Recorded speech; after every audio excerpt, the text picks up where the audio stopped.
अशा अशा मुलाशी तू तुझ्या प्राजक्ताचं लग्न लावून देणार होतीस?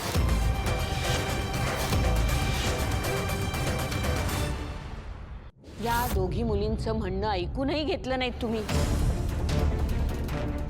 त्या साध्या आहेत, गरीब दिसतात म्हणून त्यांना हिणवलत, त्यांना घराबाहेर हाकललत. योग्य आहे हे? दोन्ही बाजू ऐकून न घेता थेट निकाल देणं हे आपल्यासारख्या शिकल्या सवरल्या समजूतदार लोकांना शोभतं का? इथे आता जे काही घडलं ते अजिबात योग्य नव्हतं. मुलगा वयात आला म्हणजे त्याचं लग्न लावून देणं एवढंच फक्त आईवडिलांचं कर्तव्य नसतं, तर मुलांवर योग्य आणि चांगले संस्कार करणं हे सुद्धा आईवडिलांचं काम असतं. आणि मुलीच्या आईवडिलांपेक्षा मुलाच्या आईवडिलांची जबाबदारी जास्त असते, कारण ते एका मुलीला तिच्या घरातून आपल्या घरी घेऊन येतात सून म्हणून. त्या घरामध्ये तिला कसलाही त्रास होऊ नये, आपण आणि आपल्या मुलांनी तिला सन्मानाने वागवावं ही त्यांची जबाबदारी असते.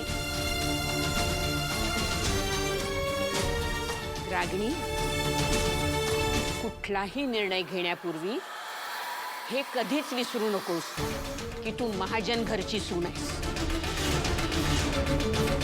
या प्राजक्ताच्या बाबतीत काही चुकीचं घडलं असतं तर ती जबाबदारी कोणाची होती?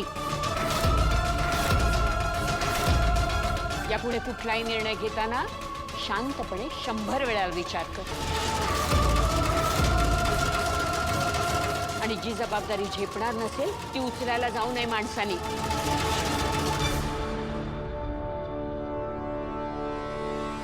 जाग बाळानं तुम्ही. जातो मी यांच्या वतीने सॉरी म्हणते. जातो. आजी अहो काय करताय तुम्ही? तुम्ही कसं पाय माफी मागताय? आम्हीच जातो.